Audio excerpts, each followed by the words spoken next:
So today we're going to be looking at the Wacom Cintiq 16. Now this is Wacom's first tablet which isn't on its Pro line, and their first kind of step back from all the more professional tablets towards the more hobby artist or amateur artist. Hate all of those terms, but there you go. The first tablet which isn't trying to be something further and farther from what they've done before, kind of reining it back, you know, trying to offer something towards people with more of a budget rather than studios and freelancers who can write these tablets off as an expense. I think that's a nice way to put it. So this tablet's been out for a while. I think it's absolutely great. I put my first thoughts out on this a long time ago, but I want to revisit it now and do a more in-depth video showing you not only the tablet itself, but doing a full even unboxing of the stand, which you can buy separately, and also what this tablet will look like if you put it on an Ergotron arm, which is pretty cool, let me tell you. I've picked out a nice arm for this tablet to go on. So stick with me. I think you're really going to like this one. Let's jump into the unboxing. Okay, so this is the Wacom Cintiq 16 rather than the Wacom Cintiq Pro 16, obviously. So first thing we're going to do is, there you go, you've got all the social links, etc. And we're going to jump straight in and look at the Cintiq itself. You can see some legs on the back, but you can also see the VESA mounting holes. So obviously the holes are 100 by 100 apart, so you can mount this on any monitor arm you can find. We're going to mount it straight away on the stand, which is sold separately. So the stand is pretty great. You can raise it up to any level, including pretty much vertical here, as you can see.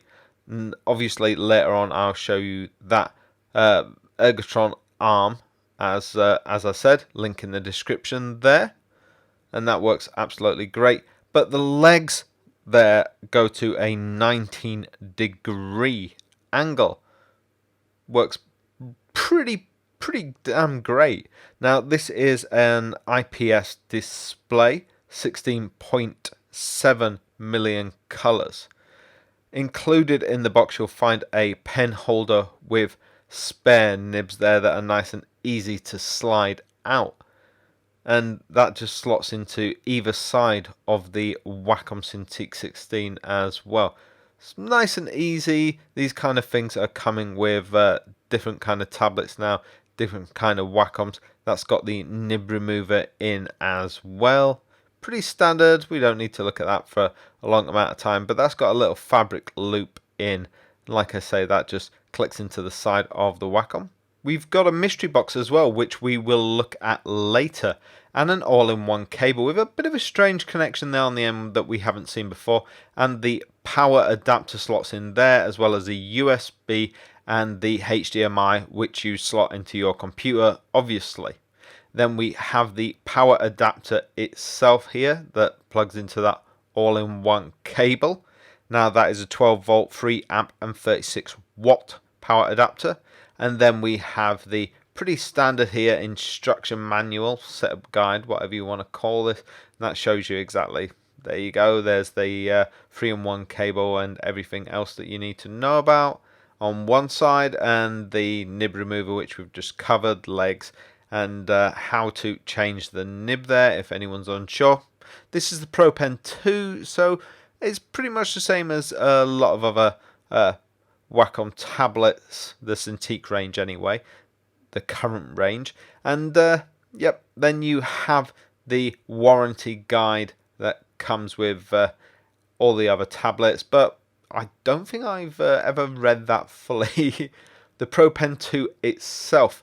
Now on this tablet you can also use the Wacom Pro Pen 3D and the Wacom Pro Pen Slim as well. All of them are great pens. Mine personally, the favorite is the Wacom Pro Pen 3D because the eraser button moves down to this point here on the pen, just between those two programmable buttons there. All the buttons are programmable on the pens. You can also take this off here and change the coloring there to be whatever color you want from the packet. The reason for doing that is if you work in a studio, you know whose pen's who, because there might be a lot of Cintiqs floating around. The buttons all have nice resistance on them, and so does the nib. Feels pretty good in your hand. That rubber grip as well. There you go. There's the Wacom Pro Pen 3D, just to show you the difference there. Absolutely great pens. Love these all. You can see the eraser button. There's no eraser on the end when you get this one, but that eraser can also serve as a button to move around in 3D space. Personally, I just don't like flipping my pen around. I'm a bit lazy, or I just want an eraser button nearer the tip. I think that works absolutely great. So that's the box pretty much empty, apart from the mystery box. Ooh, mystery boxes. I love mystery boxes. Okay, so we're going to open this up now, and basically what we're finding in here is different connectors for different places. You've got the US plug, the EU plug, and the UK plug, depending on where you live. So first of all, the setup, we're going in here, we're plugging in that different connector, closing the door, and then once we've done that, we're going to plug in the corresponding connector to our country into the main adapter. Then we're going to plug everything into our computer, and we're done. That's it. All ready. Next up, we look at the pen test. So this uses the Pro Pen 2 and the Pro Pen Slim and the Pro Pen 3D, which is my personal favorite. So this has over 8,000 levels of pressure. This has tilt of 60 degrees. This has rotation and hover. Some of those, like rotation and hover, the competitors just haven't quite gotten there yet, so that's why this is the best pen technology on the market still. Not my opinion, by the way, just pure fact. That's why I think the Cintiq 16 is absolutely brilliant. I love the size of this, the bezels and everything work really well. I know some people don't like bezels, but they are there to rest your wrist on, to give you a steadier line while you're drawing. I have janky, shanky, shaky hands, so for me a good thick bezel is brilliant. I do not like bezel-less drawing tablets. Great for screens, not for drawing tablets.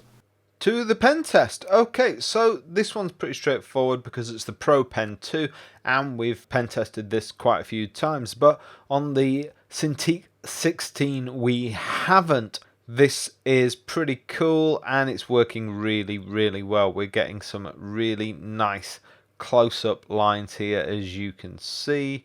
8,000 levels of pressure, 60 degrees of tilt. I'm starting off really, really fine.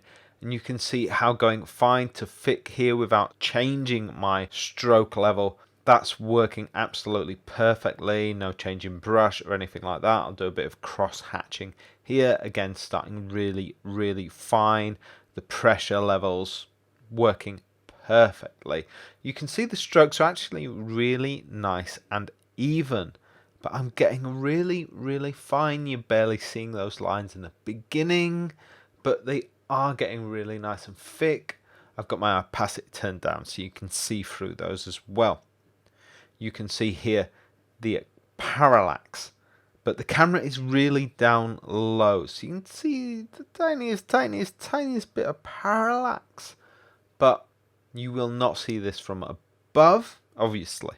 Virtually no parallax. The only tablets with less parallax are things like the Microsoft Surface, but obviously there you've got a bouncy screen, which is horrible. Here you've got a really thick screen.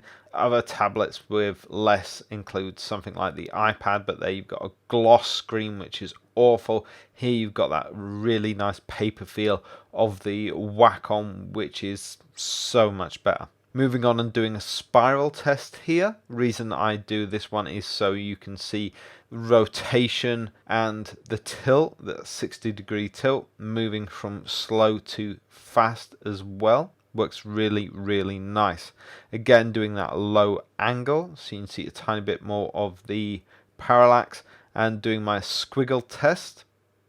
I just like to do this one. It has no real reason behind it, but it allows me to see wonky lines, and this one's a bit more realistic in terms of how you might be drawing rather than just straight lines all of the time. and also if I can get that pen to skip at all, because you very rarely get the lines to skip while you are doing straight lines. Straight lines are great to see if you're going to get any kind of fragmentation on a line, especially if it's at an angle. You're going to see jitter, but here I'm going to see if I can get the line to skip at all. Any troubles if there's a thin to thick, trying different pressure variations as well as I draw. Nice and smooth, and it looks really nice.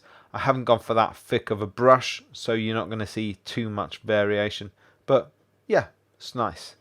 Going back to my lines for a second, I am using a ruler on the screen so you can see how straight we're getting the lines. Works really, really well. I haven't got the smoothest hand in the world, as I've mentioned previously. My hand is naturally shaky, which is why I don't do that much technical art in apps like Corel Painter or Photoshop. Obviously, applications like Adobe Illustrator are a lot better for that. But nice straight lines, no skipping. The tailing on the lines here, you can see, isn't bad at all. Attempting straight lines by hand, you can see the difference there. Not too bad. I turn line smoothing off because that's where you get a bit of trouble with lag. Now, lag is always caused by the computer, the application you're using, or the brushes you're using. Lag has nothing to do with the tablets, especially not with EMR pen technology. That is an old wives' tale, bit of a myth. So, am I happy? Yeah, I am happy. This tablet has performed really well on the line test, but it's a Wacom, and I knew that it would ahead of time. This little baby is the Wacom remote. You don't have hotkeys yet on the Cintiq 16, just like you don't have them on the Cintiq 22 or the Wacom 1. So you're going to need something like this. Yeah, look at that. Look how cool that is. It's got all those buttons, the dials there, and they're all programmable in different features, in different applications. You could even be using this to turn up and down the volume in Netflix. Not that I do that, you know. It doesn't need a tablet to be plugged in. It works via a USB dongle. So, it's really cool, you know. Could try using other things like Tablet Pro on-screen keyboard or the micro Bluetooth keyboard. I've got a whole playlist dedicated to other forms of hotkeys that you can use. Check that playlist out. Right, on to the draw test. So today I've got a really special one lined up for you. This is a full portrait of Bill Murray. This one is quite sped up. It took me quite a long time, so straight into the initial line drawing. Obviously you can see this is done completely from scratch. Even the initial pencils, which I've completely whizzed through because this is, like I say, sped up quite a bit. But yeah, everything here mostly is done with the round brush, the basic Photoshop brush. I don't need to use fancy brushes until I get to kind of the skin textures and so on. But even then, I think on this portrait, it's largely just the normal Photoshop round brush, the standard first brush you come across. The first part of the sketch is done with the symmetry mode there, just to make sure that his face isn't wonky or anything like that, because it's a straightforward portrait. And of course, on a normal screen setup on my desktop, I would have had other pictures there on another screen, multiple monitors, etc, etc. This time I just printed off a little picture of Bill Murray and had that, you know, kind of taped to the wall so I could constantly look up at that. So if you haven't got multiple monitors, that's always a good idea. This 16-inch screen is smaller than I'm used to working on, but I'd say this is kind of the minimum level size screen that I'm used to working on. Now, Bill Murray's an older man now than he used to be, than the kind of Bill Murray that I think about. I'm used to the kind of Bill Murray from Ghostbusters age, but he's now lost a bit of hair and he's got some wrinkles on his face a lot more. I'm used to Bill Murray in his kind of 30s, he's now kind of 70s, but those wrinkles are kind of make his face easier to draw. You can measure the distance from one wrinkle to the other. It makes it really good, and it gives his face a lot more color. Works really, really well. I remember back at art school we used to get older life models rather than younger ones, and I remember saying, why can't we have young girls to draw rather than, you know, old women? Old naked women. And I remember my tutor saying, because it gives you a lot more to draw, a lot more interesting shapes. And, you know, being kind of 16, 17-year-old boys, we were kind of, yeah, about that. But it's true, it's very true. So I start off drawing in color, but then putting a blackness behind that on another layer, which really seeps through the colors, as you can see. But I crush it all down, then I go into liquify in Photoshop here and just move things around a bit, you know. And Photoshop's liquify has face recognition, which is really nice because it protects certain areas, but then allows you to alter the eyes and the nose and the mouth individually. I can kind of give him a bit of a smile. On another layer on top here, what you can see me doing is just adding a brighter layer on top with a brush here. Now what I did was use the overlay color to just, you know, add that on top. And what that does is my black line art in the beginning, it just flushes away the blackness and adds that kind of orangey color into it, adding more of a skin tone. If I release this video as a longer tutorial, then I'll explain all this in a bit more detail, obviously. You can see that I've been adding in a lot of shading, but it's also good to add in that lighting here as well. It's also good to get the blender brush and make sure that I'm blending all the time as well. Using the blender brush allows me to actually get rid of a lot of the pencil lines and smooth things down a bit. Using that blender brush, and a lot of different applications have blender brushes now as well. Using that blender brush takes it away from being a sketch and makes it into real digital painting, which to me is where it starts becoming a real piece of artwork rather than just, hey, it's a sketch. And that really makes the piece. That's when blender brushes started coming into applications. Oh man, that was a game changer. But some applications have better blending brushes than others. I mean, you wouldn't believe the difference. So once I've gone around and blended the entire piece, or at least most of the piece, I go back to the basic brush, make it a lot smaller, and then go around adding fine detail. This is where you need a really good reference picture or set of reference picture. If you are drawing somebody specific, like Bill Murray, if you're drawing a particular character or a celebrity or somebody, you know, if you've been commissioned to draw a particular person, for example, or even if you're just drawing a character, you know, you're making somebody up, you should know what real people look like, because you need to add certain people. It looks like Ian McKellen right here, you know, if it's just the nose and eyes, but obviously that will change as we go on. But a lot of people like to use, you know, skin texture brushes and downloaded brushes they buy from particular artists, which, okay, that's fine. But when I'm commissioned to draw a portrait of a person, I will never use those. What I will use is the Photoshop standard brush, and I will go around and dot every particular dot, stroke every particular dot myself. And okay, this takes a lot longer. I will take 2 weeks to draw a portrait, 3 weeks, a month, whatever it takes to draw a portrait, to get every particular pore in the skin looking exactly right in the right place. Why? Because you're paid professional, and that's how you do things. You don't use cheap brushes you've bought online to just meh that in. You know, it's okay to do a quick pass with the brush, I suppose. You know, that's fine, but don't use it for the entire skin. Oh God, no. Do it professionally. Paint professionally. If you're concept arting, then you wouldn't want to paint each individual hair. However, me, I'm a detail person, so I like to rough in the hair, but on a character like this, I do like to paint every individual hair. That's more my style. I feel more at home doing that, whereas a lot of other artists don't. The next step for me is always going to be refining features.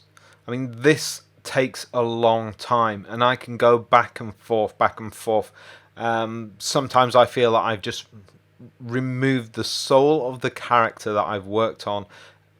Initially, you know, when you've done your line art, you're like, this is the character, this is the person I'm supposed to be drawing. It feels very much like Bill Murray.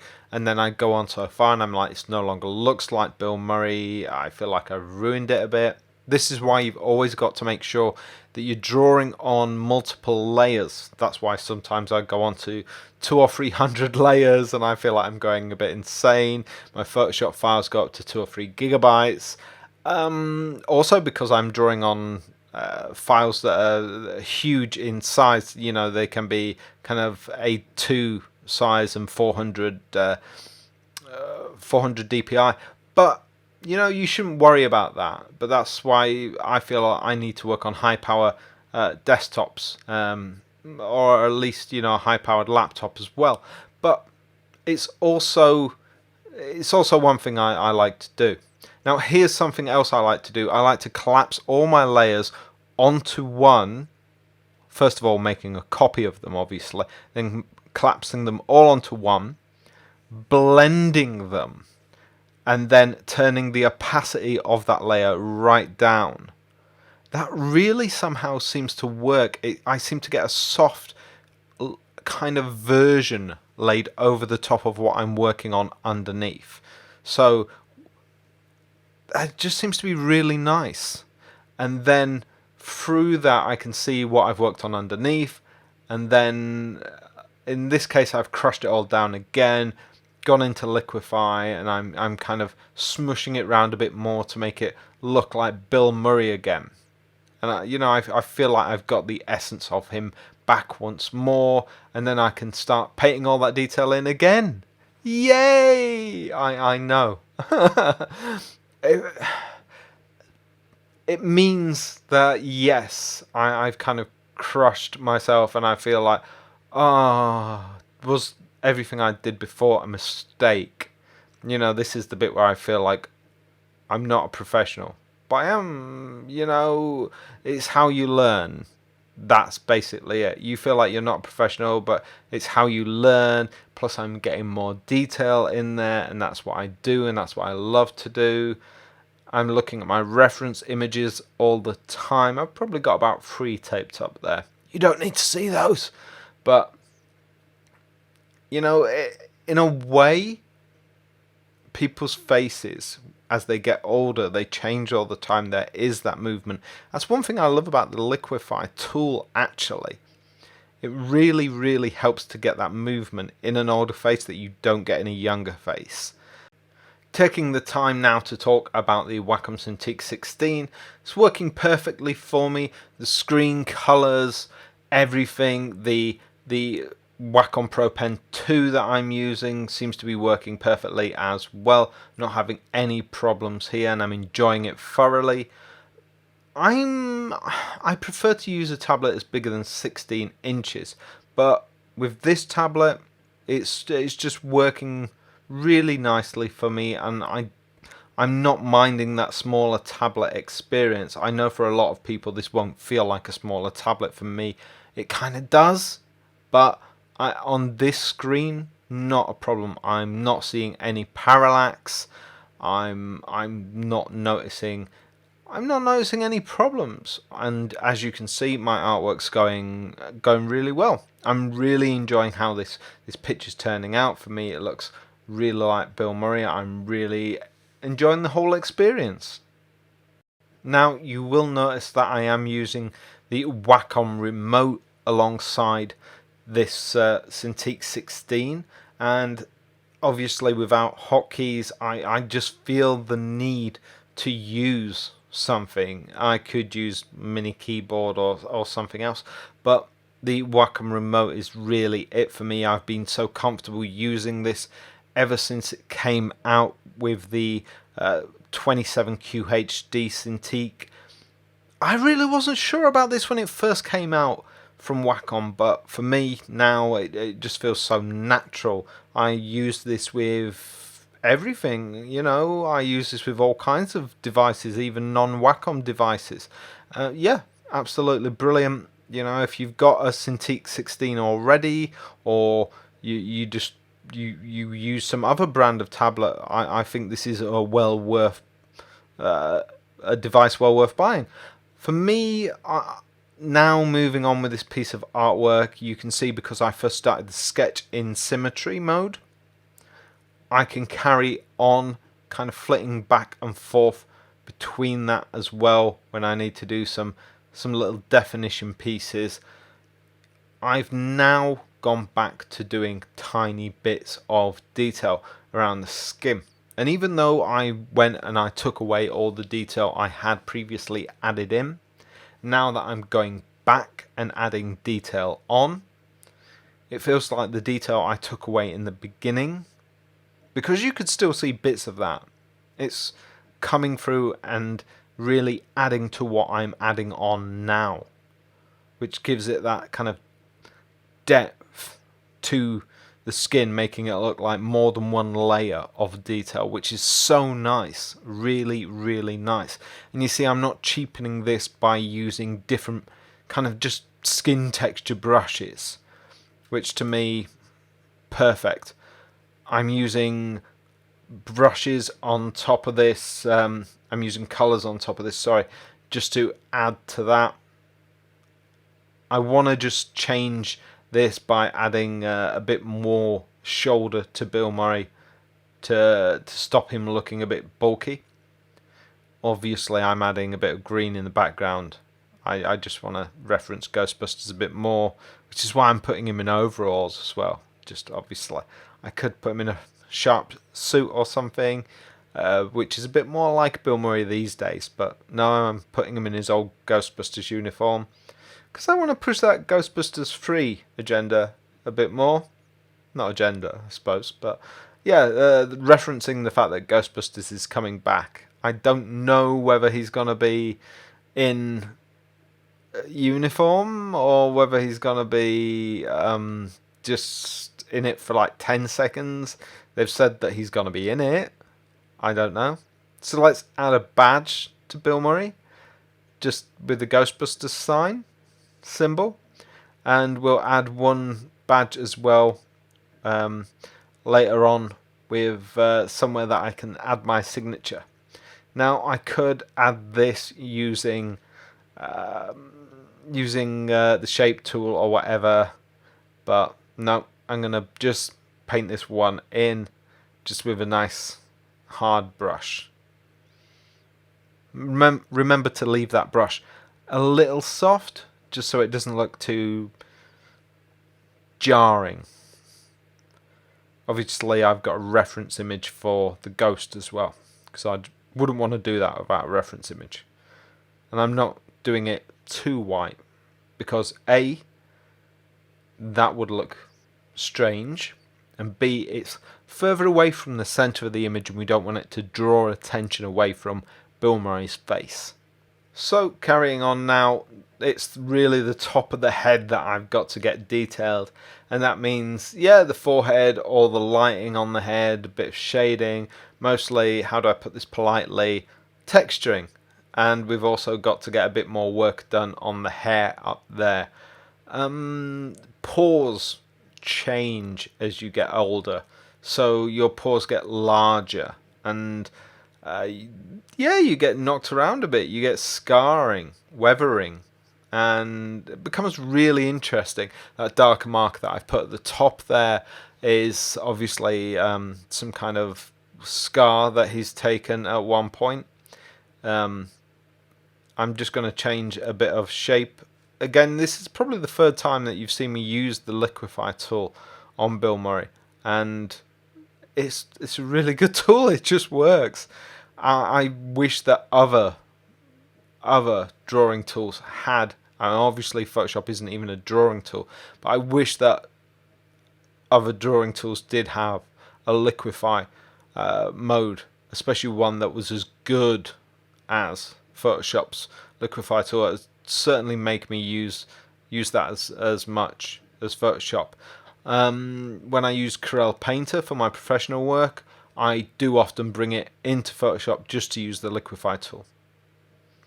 So obviously you can see here that the lighting and shading has moved on a lot with the pores on Bill Murray's head, and it's really just two colors. It's a light and a dark, and that's about it. And the same with a lot of the more central detail on his face there. When I say central, I mean the two areas on his face. I don't mean right in the center of his face.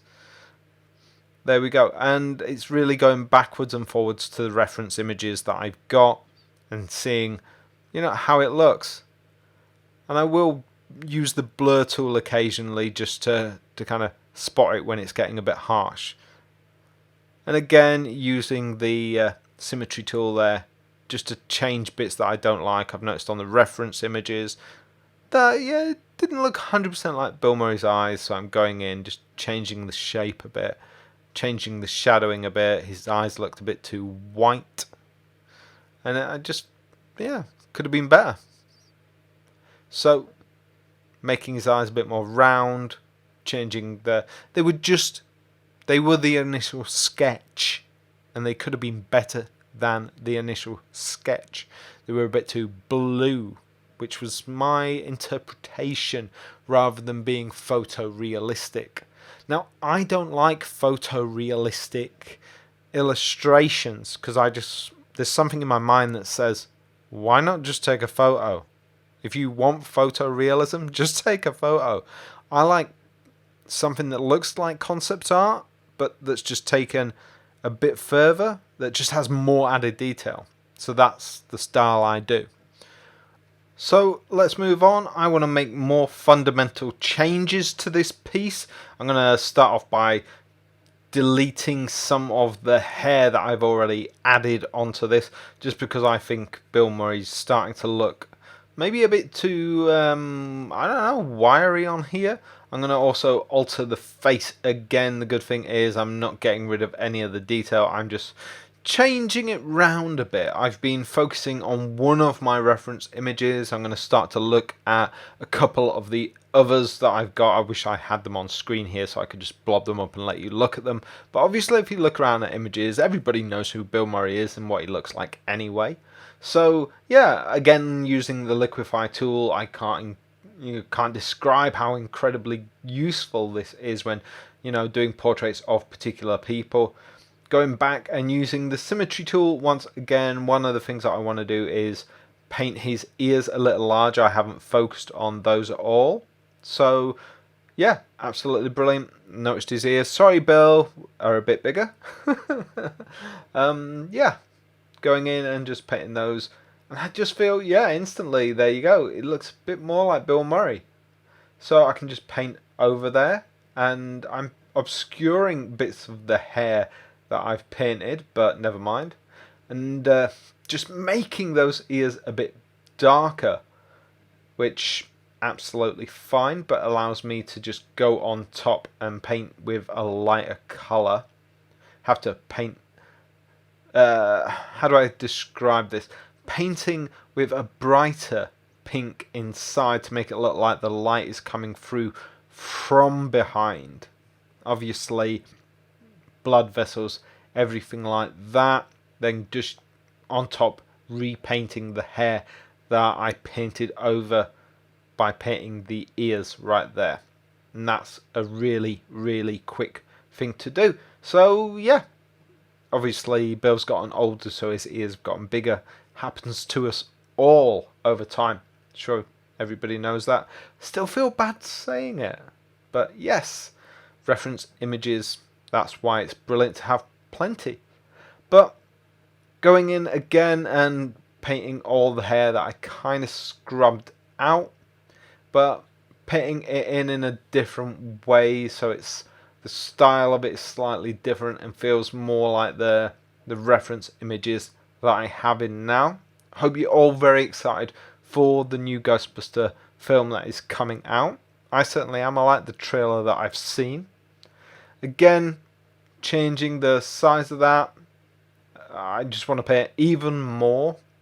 Would have been great if I would have done this the first time I altered the size, but you never know how you're going to feel about a piece, and changing the composition along the way, don't feel bad about doing that. I even want to change the collar here, and always good, and that's why it's brilliant to keep things on different layers. Having that Wacom remote though means that I can just assign one button to the color picker and just quickly just keep pressing it, and selecting each color from that layer and getting the right colors to pick it from his overalls, pick it from his t-shirt, and just keep clicking it, and obviously I can use that blender brush when I'm ready and mash it all together so you won't notice that I've remade it. Now his neck's looking a bit chunky. I will come back and redo that. So adding lines into the overalls, obviously, things like that. Just quickly changing my brush size in between with either my right click or the little wheel on the Wacom remote. It's a real shame that there aren't hotkeys on the Cintiq 16, or that the Wacom remote doesn't come with it, but obviously that's kind of where you're saving money by buying the Cintiq 16. Obviously it doesn't need hotkeys. I could use the Wacom 16 completely hotkey free, but if you want to paint faster, then either using on-screen hotkeys or using a small keyboard something is going to save you money over the Wacom remote.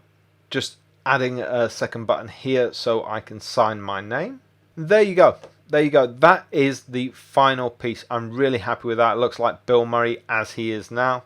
Totally happy. Let me know what you think in the comments below. I will put that on Instagram, and if you want to see this as a full tutorial, let me know in the comments below and I will do that. Next, let's take a look at the stand. Okay, the stand is separate. I cannot change that, you cannot change that, no comment you can leave can change that. Wacom have already changed that, however, with the Cintiq 22. They added it with the tablet rather than selling it separately, but by not adding it with the Cintiq 16, they gave you the option to go out and get the Ergotron, which I'll show you in a second. But having options is always a good thing, never a bad thing.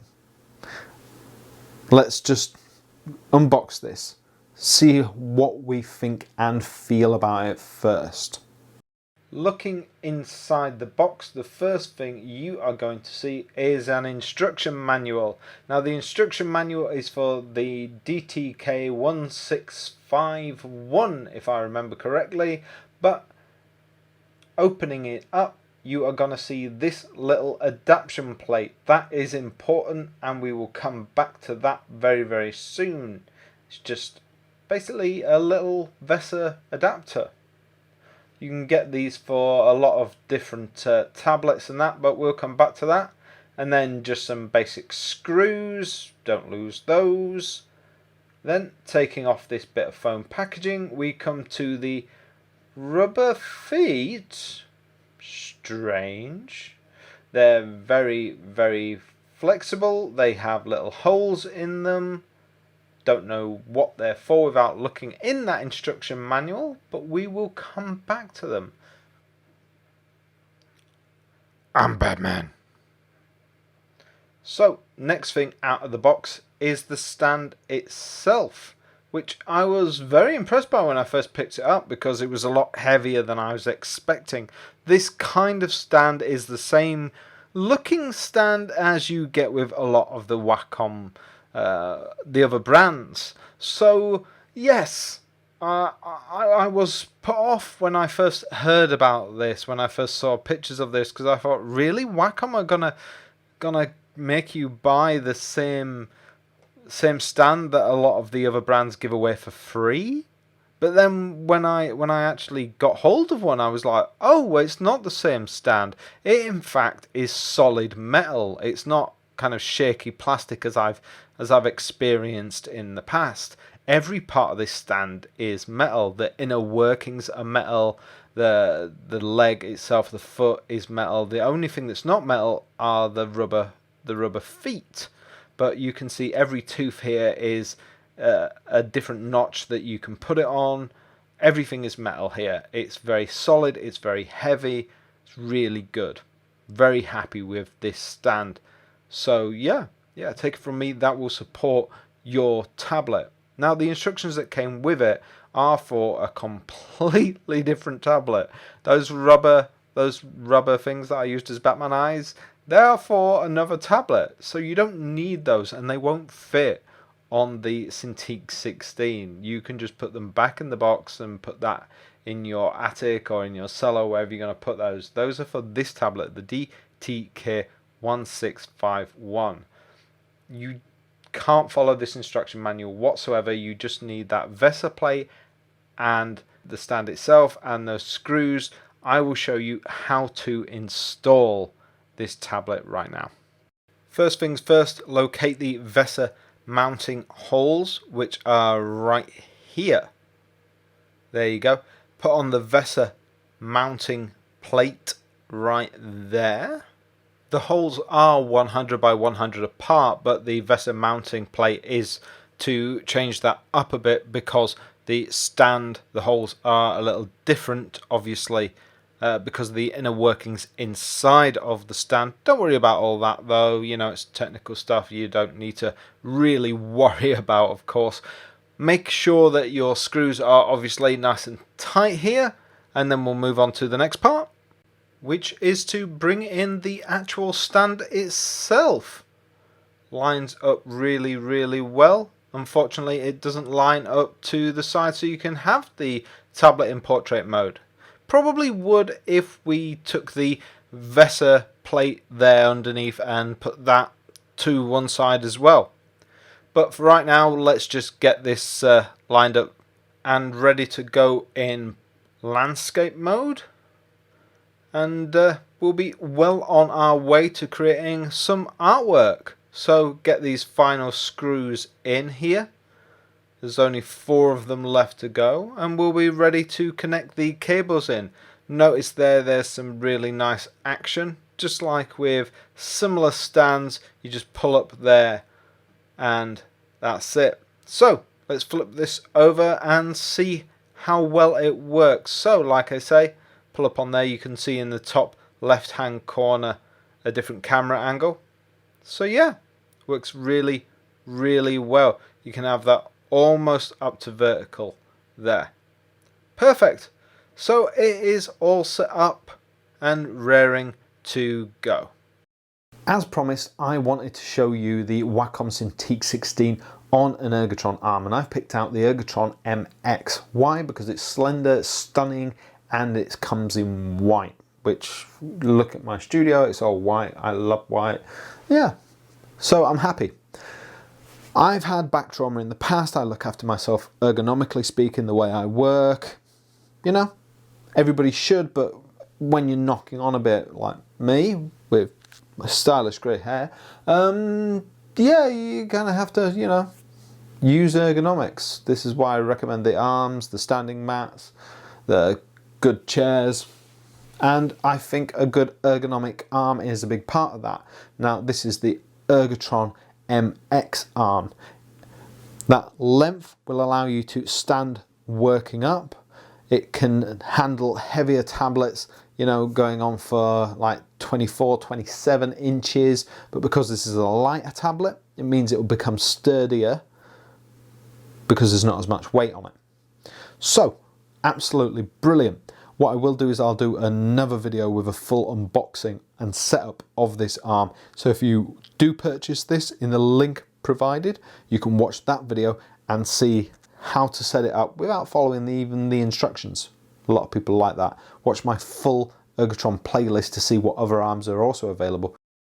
And in conclusion, you can see that I'm pretty happy with the Cintiq 16.